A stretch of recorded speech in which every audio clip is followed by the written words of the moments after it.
Hey guys, in this video I will show you how to make a game pass in Please Donate on Roblox. Alright, let's begin.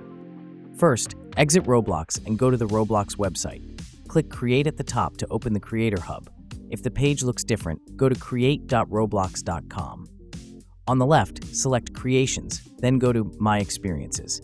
Click on your place, which will have your username.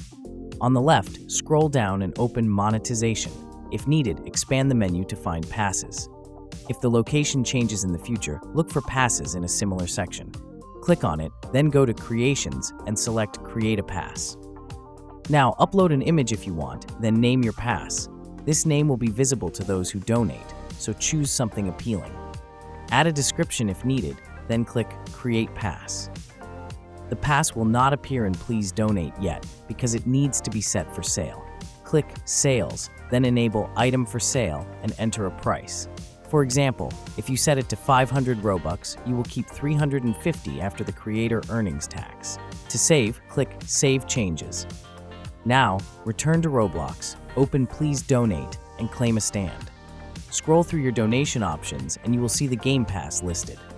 So that's basically how you can make a Game Pass in Please Donate on Roblox. And that's it for this video. If you find this helpful, consider subscribing and giving this a big thumbs up. Thanks.